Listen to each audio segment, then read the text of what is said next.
Good morning student. आज हम refrigeration और एयर कंडीशनिंग के बारे में पढ़ेंगे। तो सबसे पहले आगे बढ़ने से हम एक बार सिलेबस डिस्कस करते हैं स्टार्टिंग से, ठीक। तो आपका जो रेफ्रिजरेशन और एयर कंडीशनिंग का जो सिलेबस है, इसमें जो यूनिट 1 है, यूनिट 1 के under basic principles of refrigeration आता है, ठीक।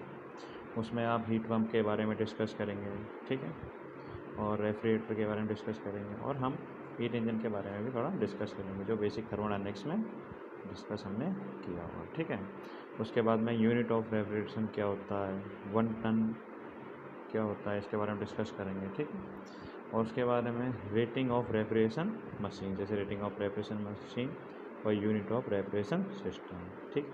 और कुछ रेफ्रिजरेशन मेथड्स है, उनके बारे में डिस्कस करेंगे, रेफ्रिजरेशन मेथड के बारे में डिस्कस करेंगे, ठीक है। तो आगे सिलेबस को देखते हैं। जैसे एयर रेफ्रिजरेशन सिस्टम, ये यूनिट 2 में है, एयर रेफ्रिजरेशन सिस्टम आपका कहाँ यूज होता है, ठीक है। ये कार्नोट साइकिल के बारे में डिस्कस करेंगे, ठीक है। और what is the difference between the theoretical and actual Carnot cycle, और ब्रेटन साइकिल के बारे में डिस्कस करेंगे कि इसका रेफ्रिजरेशन में कैसे यूज करते हैं, ठीक है। उसके बाद दो बड़े इंपॉर्टेंट आते हैं, BCRS और BARS, vapour compression refrigeration system और वेपर अब्जॉर्प्शन रेफ्रिजरेशन सिस्टम। इन दोनों के बीच में क्या डिफरेंस है, what is the difference between the BCRS and BARS। और यूनिट 1 में ही सबसे पहले हम डिस्कस करेंगे COP क्या होती है, बेसिक COP, ठीक है। COP of heat pump, COP of refrigerator, what is the relation between the COP of heat pump and COP of refrigerator, ठीक है। इसके बारे में डिस्कस करेंगे। उसके बाद में हम एफिशिएंसी और COP में क्या रिलेशन होगा, ये भी हम डिस्कस करेंगे, ठीक है। तो आगे सिलेबस को यूनिट 2 तक, ठीक है। यूनिट 3 में क्या है आपका, रेफ्रिजरेंट, ठीक है।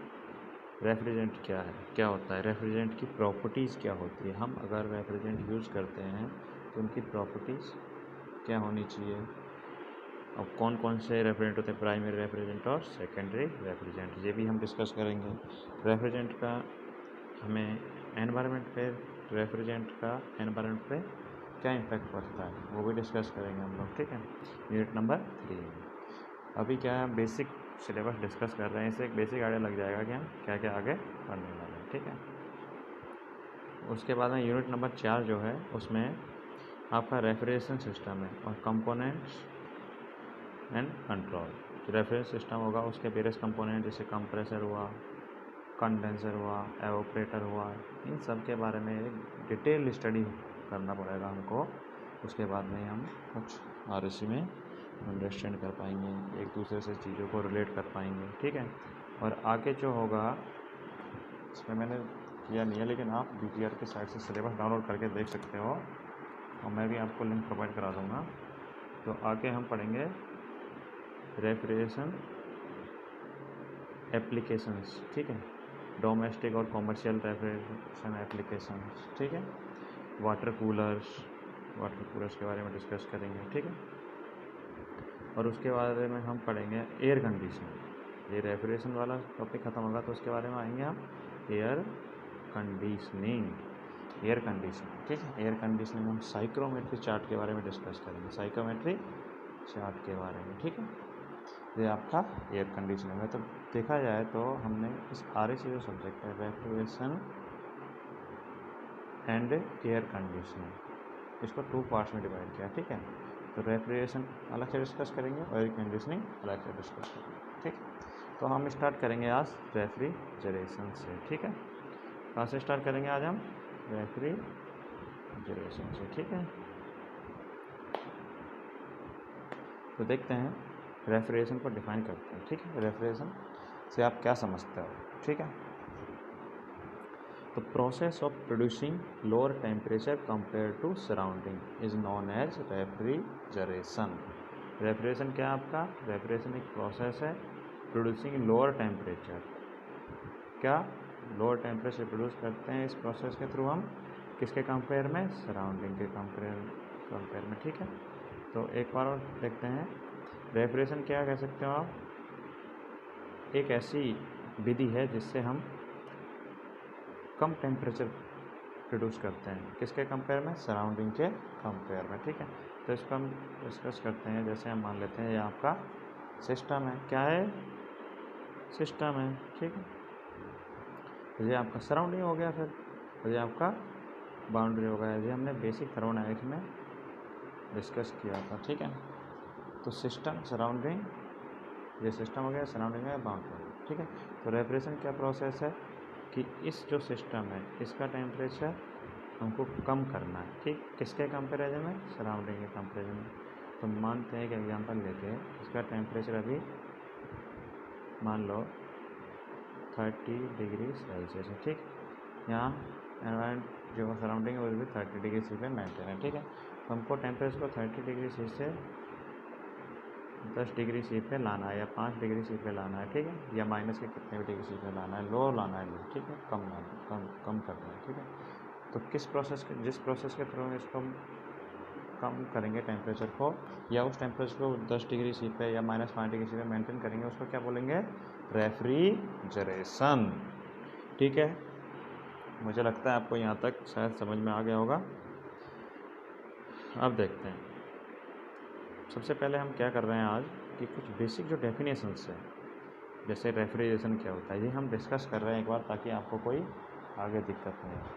मैं कहूँगा कि आप साथ साथ में नोट्स बनाते हुए चले, जिससे क्या होगा कि आगे आपको रिवीजन करने में आसानी होगी, ठीक है।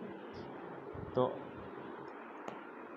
अब देखते हैं रेफ्रिजरेशन इफ़ेक्ट, ठीक है। रेफ्रिजरेशन इफेक्ट क्या होता है, आप वीडियो को पॉज करके साथ में नोट्स बना सकते हो, या एक बाद में भी नोट्स बना सकते हैं, ठीक है। स्क्रीनशॉट ले सकते हो, बाद में नोट्स बना लो।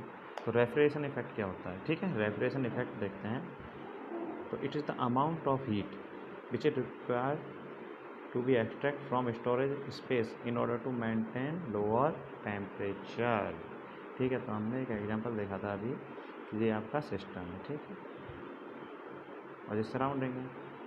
तो रेफ्रिजरेशन इफेक्ट को हम डिफाइन कर रहे हैं, इसको 30 डिग्री सी से अपन को, यहाँ भी 30 डिग्री सी मार देते हैं, इसको ले जाना है 5 डिग्री सी पे, ठीक है, टेम्परेचर को।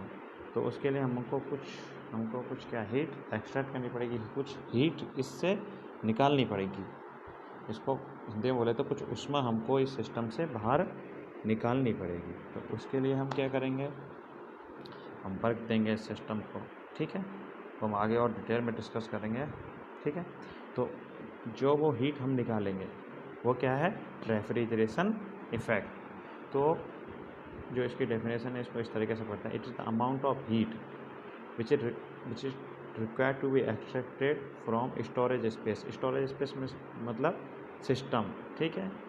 अब इसमें सिस्टम क्या हो जाएगा, रेफ्रिजरेटर, आपका जो आपका रेफ्रिजरेटर होगा सिस्टम हो जाएगा, in order to maintain lower temperature. तो हिंदी में बोल रहे हैं इसको, कम तापमान मेंटेन करने के लिए जो हीट आपको निकालनी है बाहर, उसको क्या कहेंगे, रेफ्रिजरेशन इफेक्ट, ठीक है। तो मेरे हिसाब से रेफ्रिजरेशन और रेफ्रिजरेशन इफेक्ट की आपके डेफिनेशन क्लियर हो गई होगी, ठीक है। आपके रेफ्रिजरेशन और रेफ्रिजरेशन इफेक्ट की आपके डेफिनेशन क्लियर हो गई, ठीक है। और रेफ्रिजरेटर क्या होता है, रेफ्रिजरेटर को हम डिफाइन करते हैं। रेफ्रिजरेटर क्या होता है, ये एक ऐसा डिवाइस है जो रेफ्रिजरेशन प्रोसेस जिसमें संपन्न होती है, ठीक है। रेफ्रिजरेशन प्रोसेस जिसमें संपन्न होती है, ठीक, उसको क्या बोलते हैं, रेफ्रिजरेटर डिवाइस। इसको रेफ्रिजरेटर को एक तरीके से इस तरीके से भी डिफाइन कर सकते हैं। रेफ्रिजरेटर हमारा क्या करता है, कम टेम्परेचर मेंटेन करता है सराउंडिंग के कंपेरिजन में, उसको क्या बोलेंगे, रेफ्रिजरेटर, ठीक है। ऐसे डिफाइन कर सकते हैं इसको। अब हम देखते हैं कि रेफ्रिजरेंट क्या होता है, क्या देखें, रेफ्रिजरेंट, ठीक है। तो रेफ्रिजरेंट को हम समझते हैं, तो देखते हैं इसको रेफ्रिजरेंट क्या होता है। इससे पहले एक डायग्राम देखते हैं रेफ्रिजरेंट से पहले, डायग्राम हम डिस्कस करते हैं। ये हमने आपका रेफ्रिजरेटर का डायग्राम, ठीक है। रेफ्रिजरेटर एक तरीके से उसका जो हम टेक्निकल जो पढ़ेंगे, हम टेक्निकल लैंग्वेज में सिस्टमेटिक डायग्राम वो है हमारा कि रेफ्रिजरेटर के अंदर कौन कौन से मैकेनिकल इक्विपमेंट होते हैं, वो इसमें सब दिखाया गया है। ठीक है, तो हम इसको एक थोड़ा सा एक बेसिक आइडिया ले लेते हैं, उसके बाद अच्छे से आगे डिटेल में डिस्कस करेंगे। तो ये आपका रेफ्रिजरेटर है, ठीक है, ये आपका डोर है। इधर आप कुछ भी जो भी आपको लोअर टेम्परेचर में मेंटेन करना है, जिस चीज़ का जो भी फूड वगैरह आइटम इधर आप रख सकते हो। ठीक है, तो सबसे पहले देखते हैं इसमें कौन कौन से इक्विपमेंट होते हैं। ठीक है, और कैसे ये वर्क करता है, कैसे टेम्परेचर फ्लो मेंटेन करता है सराउंडिंग की। ठीक है, तो इसमें होता क्या है, एक बेसिक आइडिया देखते हैं हम कि यहाँ पे आपका जो ये ऐसे जो है नली लगी हुई है, ये एक्चुअली एवोपरेटर है। ठीक है, ये दिखा रखा है जो इस ऐसे बेसिक लैंग्वेज में क्या होते हैं, ट्यूब्स होते हैं। ठीक है, क्या होते हैं, ट्यूब्स होते हैं, जिसमें हमारा एक रेफ्रिजरेंट जो वर्किंग फ्लूइड होता है वो आपका इसमें फ़्लो करता है। ठीक है, इधर आपका वर्किंग फ्लूइड आपका फ़्लो करता है, इसको क्या बोलते हैं, एवोपरेटर। ठीक है, उसके बाद में ये आपका कंप्रेसर, ठीक है, यूनिट है, और इधर आपका ये कंडेंसर यूनिट है। ठीक है, और इधर ये आपका एक्सपेंशन वाल्व है। कुछ बेसिक जो आपके इक्विपमेंट है वो इसमें दिखाया गया है। ठीक है, तो ये वर्क कैसे करता है इसको थोड़ा हम समझते हैं। मान लेते हैं यहाँ पे आपने मिल्क रख दिया, फूड आइटम रख दिए, फ्रूट्स रख दिए। ठीक है, आपको कम टेम्परेचर मेंटेन करना है उनका, तो जो वर्किंग फ्लूइड जो फ्लो हो रहा है इसमें एवोपरेटर में, जो रेफ्रिजरेंट उसको एक्चुअली बोलते हैं, क्या बोलते हैं, रेफ्रिजरेंट।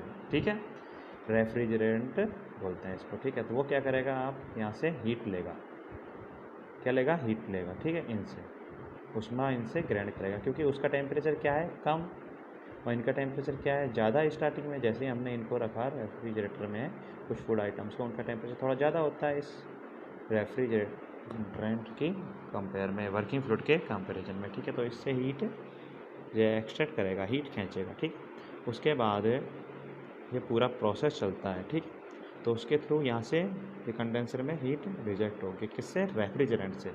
ये आपका जो दिखा रखा है ये पूरा सिस्टम, इसमें आपका कौन सा वर्किंग फ्लूइड फ्लो करता है। ठीक है, उस कंप्रेशन होता है उसका, फिर उसमें से हीट रिजेक्शन होता है। ठीक है, एक्सपेंशन होता है उसका, और वो हीट लेता है। ठीक, तो ये आपका एक बेसिक आइडिया आपको लग गया है जहाँ तक मैं समझूँ तो।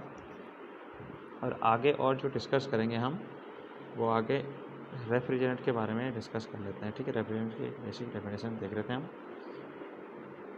कि हम रेफ्रिजरेंट क्या होता है। तो it is a working fluid और working substance which is use to extract the heat from the storage space. तो रेफ्रिजरेंट क्या होता है आपका, ये वर्किंग फ्लूइड है जो हीट को निकालने का काम आता है स्टोरेज स्पेस से। स्टोरेज स्पेस क्या हो गया, रेफ्रिजरेटर हो गया, उसको हम सिस्टम बोलेंगे आगे लैंग्वेज में। ठीक है, तो ये मेरे हिसाब से आज के लिए इतना बहुत है, और आगे के वीडियो में हम डिस्कस करेंगे COP के बारे में डिस्कस करेंगे। ठीक है, तो आप पढ़ के आना COP क्या होती है, व्हाट इज द COP, और एनर्जी परफॉर्मेंस रेशियो।